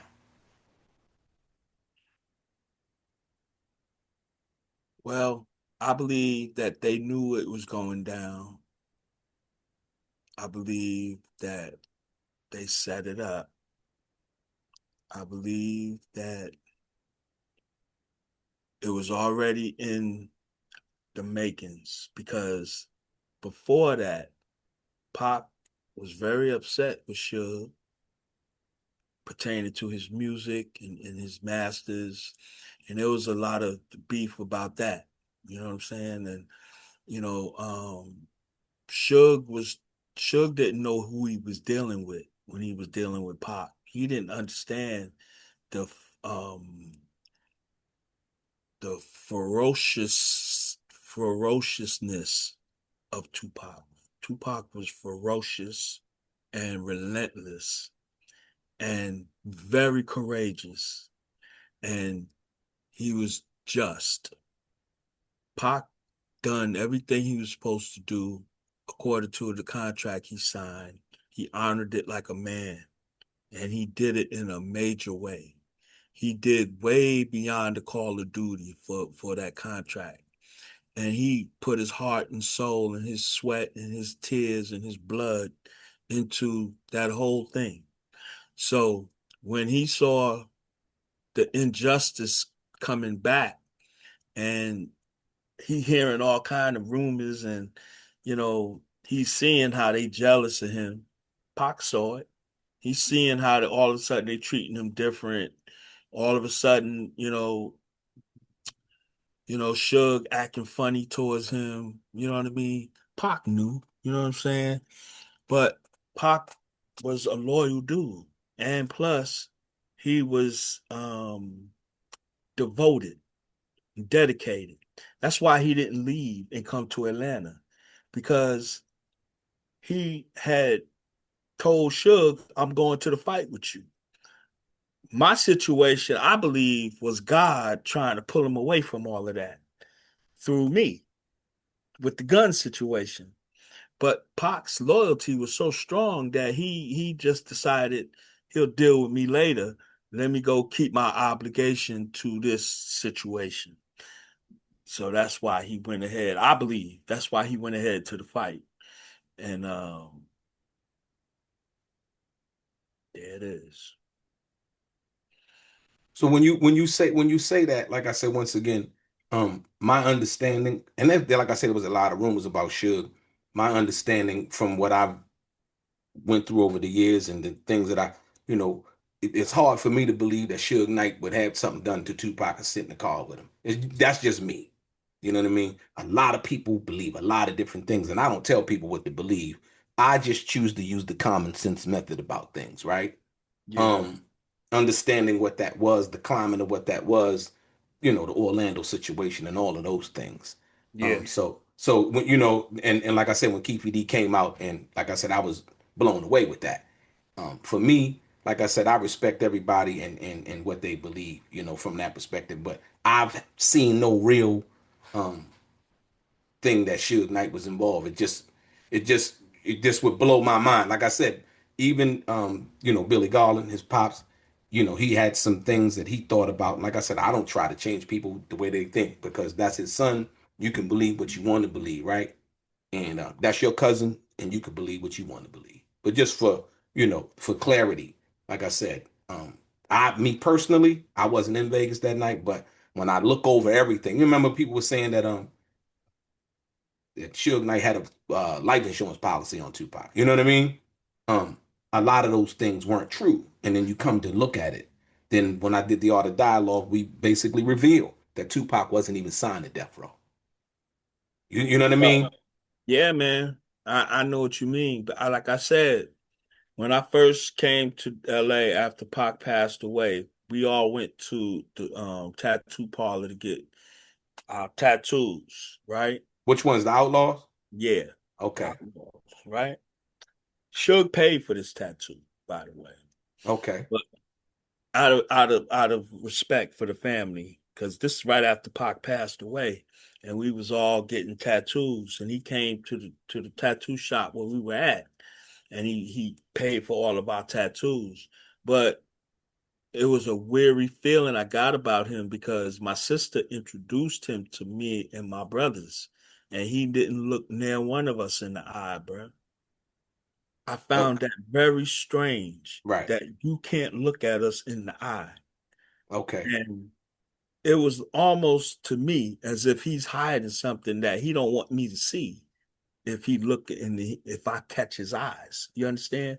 right. So he was avoiding eye contact with me, which gave me a feeling that he was hiding something and he didn't want me to see it. That's exactly how I felt. Hmm. I'll never change that feeling because that's a feeling that I had at that Absolutely. Yeah, time yeah, yeah. Respect, that I respect. didn't ask for. I Right. didn't ask for that. I was hoping he shook my hand, we hugged, you know, boom. But the way he acted, when my sister introduced us to him, I was like, yo, me and my brothers felt the same way. Like that wasn't right. There was something wrong with that. And again, when he came to the record store, it was the same kind of situation. You know what I'm saying? He didn't even remember who I was. But it's just the darkness that I saw around him. And I know I'm spiritual. You know what I'm saying? I always been spiritual. I always seen shit other people don't see. But that darkness, man, it always made me weary, man. So I always had a suspicion about him. I felt that they timed it, whereas when they come with the gun, Suge would lean back in his chair and let the bullets hit Pop. This is my thinking. See what I'm Okay. saying? Because the only way you're gonna really get Pac like that is to do it like that. You see what I'm saying? So that you can be eliminated as a potential person, right? Uh-huh. But this was all my this is back then. Yeah, Like, you're thinking at the time. Yeah, absolutely. right, you know Yeah, what I'm saying? yeah. But like I said, man, I don't know to this day, I don't know. So But the reason why I say that is like we can say what we think, right? But yeah, you know as well as I know, Kendrick, people don't come out and confess the murders. You know what I mean? yeah. You know, they don't come out and confess the murders or being involved with murders or being in concert with people involved in murders, right? Well, sometimes they do now. No, hold up, but no, like I said, understanding with the situation with Keith D now, he had talked Right. about when they rolled up on the car, him and Yeah, yeah, yeah, man. Suge locked eyes, all of these things. Yeah. So I gotta, me personally, I can't look that and let that go to the wayside. I Right. gotta But be see, able what to, I'm talking about, he didn't say all of that when I what I'm talking about, what I'm talking about. yeah, what you talk about now, Right. But right? like you said, now when I heard Keefe D There with you his go. That's what I'm full talking. confession, Right, and I couldn't believe it. But right, I'm saying, damn, the shit sound like it's reasonable. Like he didn't sound crazy. You know what I mean? right. He just sounded stupid for doing that. To, you know, because I was always taught don't give no statement, don't say nothing. Get a lawyer, all of that. Your Fifth But for Amendment him to right. do that and ramble, because there's some dudes, they just love to talk and they love to hear they self-talk. Right. And they can't control their mouth. And they don't have discipline to not talk too much. And that's what I think that was the case. But again, man, I found peace. I got peace with it because I did what the auntie told us to do, man. And I've been doing that ever since. And I found peace, man. I found real peace with that whole situation. And the best thing for me to do is to keep Pac's legacy alive by always telling the truth about him, number one, but always defending him where I have to defend him. When people Exactly. talk crazy about him, I have to defend it. And I Yeah, have that's to true. be passionate about it and honest about it because I don't want his legacy to change because nobody said nothing. So they kept letting the narrative that they want to make about Tupac come into fruition. Now it's building up momentum. 5, 10 years from now, they're gonna be saying all kind of crazy stuff. If I don't check it, or me or my brothers or his sister, you Right. feel what I'm saying? So yeah, man. All of Now, it. with that, that's very important. You talked about a story where you witnessed Tupac chase a man named Junior for 5 blocks Yeah. and beat him. Uh, was Pac acting out of rage, his reputation, or was he just, it was just what was happening on the block at that particular time? It was a little bit of all of that, man. It was a little bit all of that. See, look, Pop was a ladies' man. He Okay. liked the ladies. Now there was this girl on the block named Carmen, right? Okay. Carmen was so fine, bro. She was the finest Puerto Rican girl I ever seen in my life. And she lived on the first floor of my building. Her boyfriend name was Junior. When Pac came on the block, she saw Pac blast us on the mic. She saw the battle. She was right out there. And she started liking Pac. So when Junior found out that she was liking Pac, he started talking about Pac behind his back, saying what he gonna do to Pac and how Pac's a punk and this, that, and the third, this, that, and the third, out of jealousy. You know what I'm saying? Absolutely. Because Pac way back then was taking dudes' girls. You see what I'm saying? Pac took Carmen from Junior, and Junior was very upset. So he started spreading rumors about Pac, what he gonna do to Pac. And when Pac heard the rumors, Pac was like, "What? Where he at?" See, because Pac was confrontational. Pac confronts every issue and situation with aggression. He don't confront it talking. He confront it with the hands. You know what I'm saying? He want to fight, right? So Junior kept ducking Pac, right? He knew Pac was looking for him, so he would duck Pac. So one day, somebody came to Pac and was like, "Yo, the nigga right over there." Pac's like, "Where? Where? Shh, don't say nothing. Where he at? Where he at?" So Pac creeps up on the dude. He sees him. Junior saw Pac coming. Pac was supposed to surprise attack him, but at the last second, Junior seen him and took off running. So Pac had already had that adrenaline. So Pac chased him, right? Chased the dude from 183rd and Walton all the way to damn near East Tremont, which is about 5 blocks. Wow. Yeah, from 183rd and Walton all the way to East Tremont on Walton Avenue in the Bronx. Pac chased Junior. When he caught him, he whooped his ass. And there wasn't that many witnesses because everybody didn't run that far. Niggas was like, pfft. But my two homies did, right? Dave and Darrell, my two main homies on the block. So they seen it. And I didn't see it, but they did because I was too, I had been smoking cigarettes and shit. I ain't running like that. But them niggas ran. They wanted to see that shit. And they reported back to me and they told me what happened. And to this day, Dave and June and Darrell will both tell the same story exactly verbatim, like I told it. Yeah. So Pac really did do that. Yep. Wow. Pac was fast too, huh? Yeah, he was fast. He was slew footed, but he was fast. You know what I'm saying? You call him swoop footed, like he was fly footed. Yeah, like you know Footed. how the people dudes whose feet go like that when Right, they right, right, right. this, Yeah, you but he know. was fast. Yeah, I was Yeah, just but he watching that. he I was Pac used watching to that be like video. he I was chased watching the that boy. video. Go ahead. He chased that boy, man, because it wasn't about fast more than anger and notoriety. Pac Okay. always wanted the notoriety, and he wanted to make the splash, and he wanted the block to ring bells. His name was going to ring bells now, and sure enough, it did.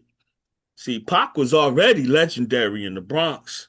Just on my block, Pac became legendary for shit like that. You know what I'm Wow. saying? Among other things. Among other things. So Pac what I was ain't no mistake, bro. Pac is not a mistake. That shit just didn't come, out of the blue. You know, he when you say he's not a mistake, what do you mean? he always been like he was. He just didn't have the spotlight on him, so that people wasn't able to witness it. You see what I'm saying? But he was always courageous. He was always thorough. He was never a punk. He never turned down a fight. He never bowed down to no dude ever. If somebody wanted to fight Pac, Pac would say, "Let's fight." He'll just say, "Come on, let's go." And Pac would hold his own. I never seen him get like beat up. Never, ever, ever. Yep. Wow. Yeah, he would fight anybody, how big, he don't care. Pac had no fear in his heart for no man, bro. Never. Never. Not after he got through that bully when he was 6 years old. After that, he never, he was thorough, man. Thorough as you could be. Jeff Pearlman Yeah. wrote this book. And to be perfectly honest with you, he had reached out to me, Mm-hmm. and I told him I didn't want to participate in it. You know what I mean? I didn't really understand where he was coming from with the book, but he Mm-hmm. said a lot of things that he had claims that he had got from people that he talked to in Mm-hmm. regards to your cousin Tupac Shakur. Um, and one of the things was, Tupac didn't know how to shoot a gun. Another thing was Tupac allegedly kissed some guy or something like this. Now, me personally, um, I knew right offhand that these were selling techniques, right? These were, moments as if this guy Jeff Pearlman was coming in with information and uncovering something Right. that nobody had heard before. You, I'm sure, heard about it, probably seen some of the interviews. What is your take on that situation? I was mind blown. What was your take on it? I wasn't mind blown because I understood that people are always, it's like a cash grab, right? So how can I make the most money off of this opportunity and sell the most units and make it the most talked about thing? You got to put lies in it, obviously. You got to exaggerate stuff. You got to say stuff that don't make no sense because that's what strike up the controversy and conversation, which is right now what we're doing. Right. Feeds right into his. I got the book right here, man. Look. You'll never listen. You'll never uh see me with that book. Yeah, I don't recommend anybody buying the book yeah, based on the fact that he would come with such salacious stories, which he yeah, claimed to have gotten from somewhere. Like I said, me not reading the book, I can't say where he got it from or where he didn't get it from. But from what I understood and what made me, and I love the way Edie handled it, when he started talking about the situation in Oakland and about the yeah, shooting that happened in Oakland. yeah, And Edie had to check him on what he Yeah. was saying because he didn't know that Edie was there. Right. And Edie basically told him and said, "Hey, you know what? Nah, you know what? You wrong, because I was there." And he was like, "Oh, you were there?" And he was like, "Well," and he had the audacity to say, "Well, I'm not trying to call you a liar." Like, hold on, man. You shouldn't even have said what you just said and saying trying to call Edie a liar. The man said he was there. There's no need to lie. And saying that they took him to the police station. They did the gunshot residue test. There was no gunshot residue on Tupac at all because he had claimed that Tupac had shot the gun that shot the little boy. This is what Jeff Pearlman put in his book and was basically trying to get the public to believe. So that's the reason why, like I said, you just held the book up. I would never, yeah, that's not. Well, first of all, the reason why we did the interview was because the family, my mother and the estate at the time, thought that he was Authentic. writing a good book about Tupac. Right. He tricked everybody. Oh, First, wow. he tricked everybody. He came like a wolf, right? Or sheep. A sheep, rather. Yeah, he Yeah, came he like a came sheep. because the wolf he'll show you his teeth. Absolutely. Yeah, but well, the fox he came like the fox. You Okay. know, the sly fox, right? Right. And so, at the time when I did an interview with him, and everything I told him, he flipped it and turned it into a lie. Oh, you did an interview in that book? Yeah, Oh, wow. did an interview in the book. Yeah, I had to turn it down. Right. So I only did it because my mother and my family all thought that he was doing it as a Paying homage to Tupac. right, as a Right. homage to Tupac, Okay. not to assassinate him like he ended up doing. Okay. So Got you. we didn't know this was going to happen. He tricked us. Mm. But the first thing I did when I found out is I called him and very intelligently, but very sternly and very honestly explained to him why he was lying, why he is a crab and a creep, and why he is going to have to pay for that. You're going to pay for that, bro, because you lied on a man who's innocent of what you said that your resources told you he did, and he didn't do it. And you didn't really ask us none of that. Like he didn't come to us who really knows if Pac would have kissed some dude. You know what I'm Absolutely. saying? Right. He Right. never brought that to none of us. Right. You know, so he took that story, whatever. I think he made that up and ran with it. But nevertheless, you're right. I was gonna sue him. You feel me? Right. But my people told me don't do it because it would sell more copies for him. You Yeah. see what I'm saying? Basically. It would bring more controversy, and which that's what sells shit. And they told me to stay away from it. Don't even do it. So I barely read it, but I kept it just because I wanted to show my family and my children and my grandchildren this is the type of shit that these devils do. Right. This is a devil tactic. I want y'all to see the devil's script on how to assassinate a black man's character and how to change the narrative of a true soldier and revolutionary. And this is the same shit they did with the Black Panther Party to separate the brothers and cause a distraction and cause a dissension among the true brotherhood.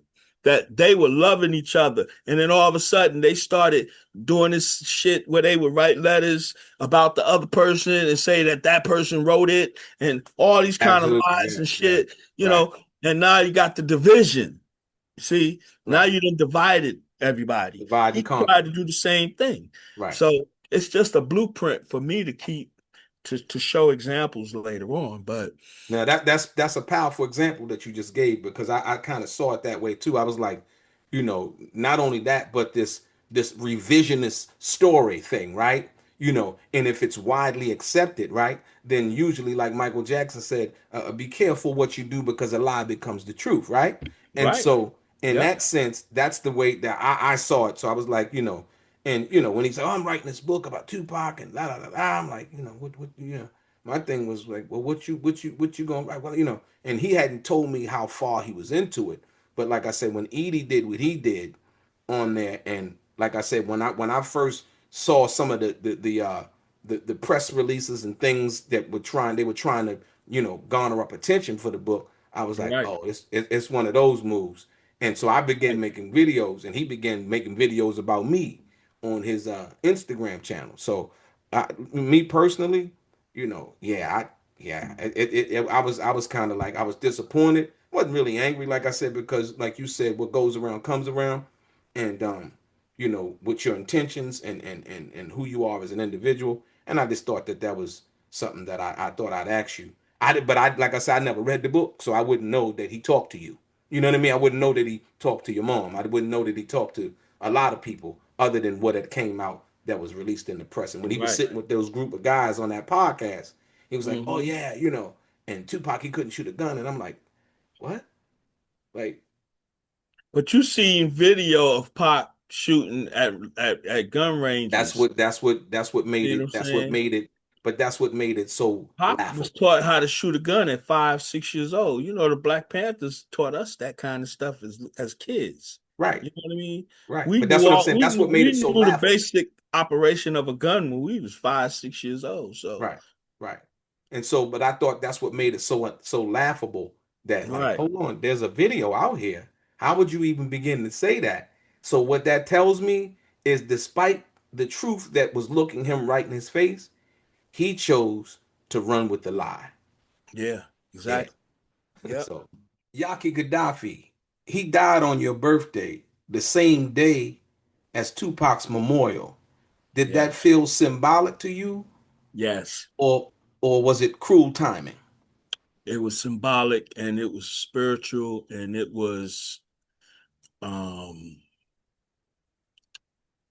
it was to me it was like a sign that Pac was calling for Yah, probably. You know, Pac was calling for Yah. Pac was more close to Yaki than all of them. Pac and Yak was more close. Yaki loved Pac probably more than all of them except K. Feel me? Yaki and Pac were so close from baby. See, they was all babies together, little Right. little boys, little babies, little ones. Okay. So yeah, so I So think let, that when let me Pac so let me be clear. And like I said, because it's such an unfortunate thing what happened to Gaddafi, and there was so many rumors. You feel yeah, like him being murdered, that Tupac was calling for him. in a way, you know what I mean. See, I really, as a Muslim, we know better. You know what I'm Okay. saying? We know that it's a thing called qadr, which is God's decree. When God decrees something, God decrees it.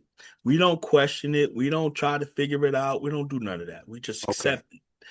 But me being the spiritual dude, the deep dude, you know what I mean? I kind of saw that kind of situation because Yak was never the same after Pac passed away. You know what I'm Right. saying? Yaki was the one who really struggled with it.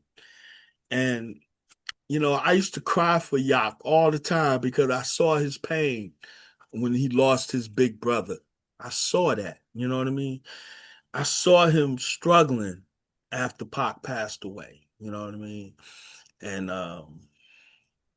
yeah, What it appeared to me, like I said, Yasmin just put out that documentary.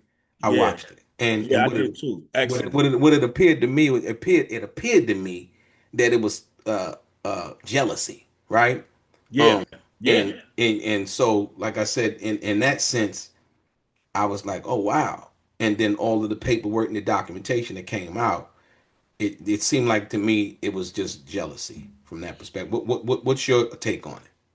Jealousy. And I think that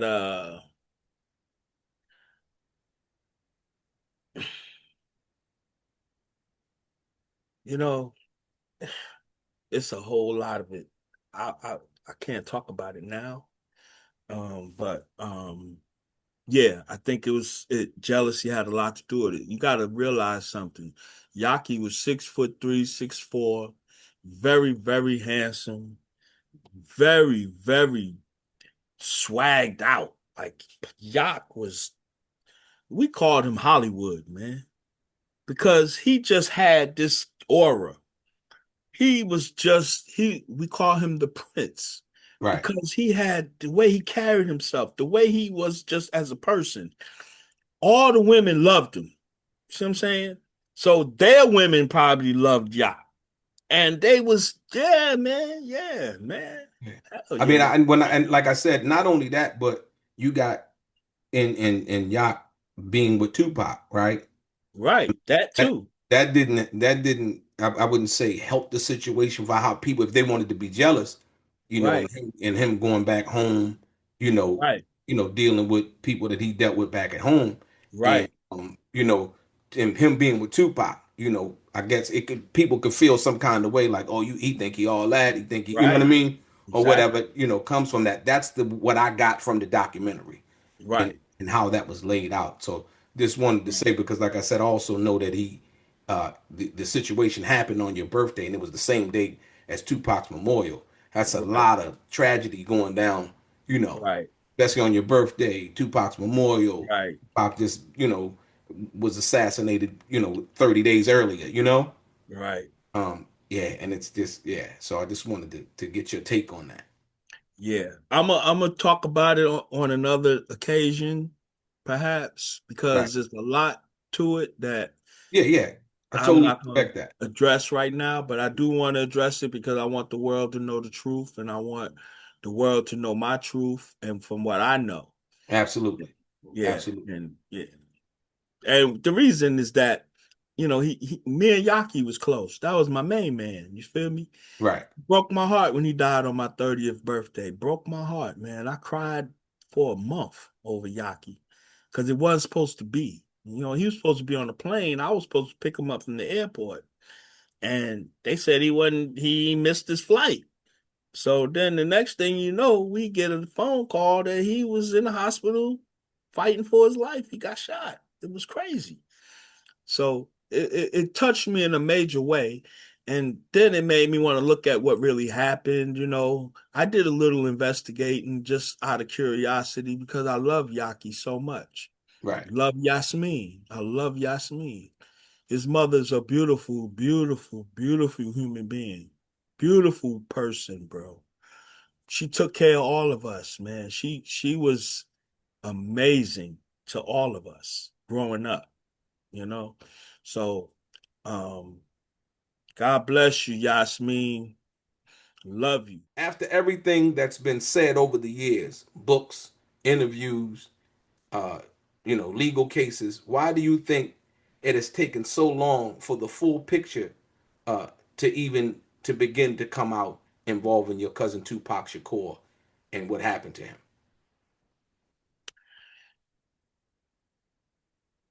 I believe that people like Tupac are so magnificent, so incredible, so touched by God that we'll never really get to the bottom of a lot of stuff around Pop. We'll never fully comprehend a lot of stuff. I believe God does that to certain people.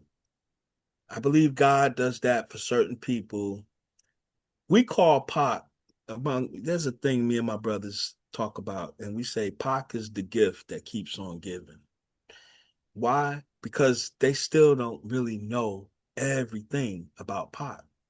You see what I'm saying? They Right. still don't understand how he was who he was. The mystique of a boy born in jail, basically nurtured in the prison in New York City, cultivated by the Black Panther Party and Black Panther influence and all of these other crazy influences.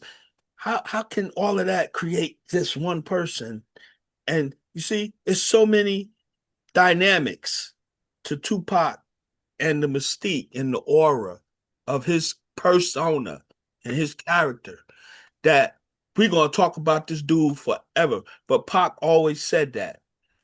Pac would always tell us, I'm a legend. I'm gonna be legendary. You know what he told me? He said, you ever heard of a nova? I said, no, I never heard of a nova. He said, a nova is a star that shines real bright in the sky for a certain amount of time, and then it goes away forever. And it only comes once every 20 generations. It's a certain star called a nova that only comes once every 20 generations, that shines real bright, real temporary, and then it goes. He said, that's me. I'm the nova. And I was like, man, you taking it a little too far, bro. Damn, that's reaching, homie. Yeah, I feel you, but come on now. Right, right. But he ended up being right, man. He is a nova Yeah. because he He a shines super so he a bright. supernova. Yeah, supernova. So bright, so fast, 25 years.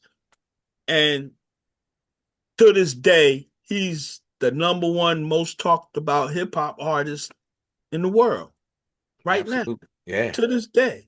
Right. He's widely considered the best rapper of all time. Widely considered. I looked, and so many people ranked Tupac number one, bruh. And, what are you supposed to say about that? Can't really argue it Right. because nobody made a Dear Mama yet, right? Yeah, yeah. Ain't nobody made uh uh Hit 'em Up. Nobody made no Keep Your Head Up. Well, and you could go a little bit deeper than that. Dear Mama is in the Library of Congress for one of the best songs ever written. Exactly. Yeah, so Exactly. that's when you know that the historical value of your work, Exactly. your artistic Exactly. your artistic creativity is Exactly. appreciated. So I think that's very important. If there's one thing you want people to understand, something that gets lost in all the noise, what is the truth about Tupac that people still don't see? That he was a humanitarian. He cared about the human being. He cared about the child, the downtrodden, the poor, the addict, the alcoholic, the motherless child, the single mother, the the one that had no chance. Pac was that person's mouthpiece. Pac advocated for all of those who were too weak or not intelligent enough or not sharp enough or not vocal enough to say what they want to say. Pac represented that. So Pac said the stuff that they wanted to say or that we wanted to say, but we just couldn't muster it up. Pac was he took the responsibility in his own lap to be the voice of the voiceless that couldn't speak up. And he embraced it and he welcomed it and he was willing to die to do his purpose that he felt, which was to represent the underdog, the one who had all the odds against him. That's why when he saw those two white officers jumping on one brother, his instinct did that. At the time, Pac was a star. He was rich. Pac was that dude. Right. He didn't have to do that. Somebody else could have did it.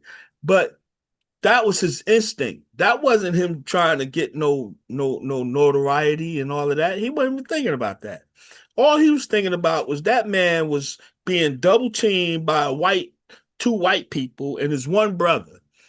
And he thought that was an imbalance and it was unfair. And he had to do something because that's who he is. This is who I am. I can't look at that and not address it. You know what I'm saying? So that's what Pac was all about. And that's the one thing I would want the people to know about Tupac, is that he really cared about people. He really cared about humanity. He really wanted everybody to be all right. He wanted everybody to have Christmas. He wanted everybody to have food on their table. He wanted everybody to have a good life on this earth. Everybody all over the world, he had consideration for. And he was a real people's champion. He was a real advocate for people, for humanity. He wasn't embracing fame and money and jewelry and cars, none of that. He was embracing giving hope to people, giving light to darkness, bringing peace and harmony to corruption and wickedness. He wanted to even the score and make the playing field even. Pac was a very beautiful, special, great character person, man. Great integrity, high integrity. Never took nothing that didn't belong to him. Never did no kind of drugs except weed. You see? Never manipulated people. I did all of that when he was little. That was me doing that. He didn't. He just was doing what I told him on cue, cry, so we can get some food to eat. But that wasn't him. You know what I'm saying? He was more about how to fix stuff that was wrong in this world. You know, he cried all the time for the people that didn't have nothing. So yeah, Tupac was amazing, man. What a great, great, beautiful soul. And God bless him. May God bless him. Amen. May he rest in peace. Like I said, I want to thank you, Kendrick Lesane, Tupac's cousin. Thank you for your time. Thank you for your inspiration. Thank you for the information. And hopefully we'll be able to do this some other time once again. You know, but like I said, more importantly, the information and the inspiration and details that you gave about your cousin Tupac Shakur, as well as about your own life, your own son, and all of the things. And I got a lot more. I got a lot more for you. So Absolutely. Set it up. Absolutely. I got a lot more for you. Okay. And so, like I said, but with this segment, you are appreciated. Your boy Delray. Yes. Life is like the cards. It's not what you dealt, but how you play it.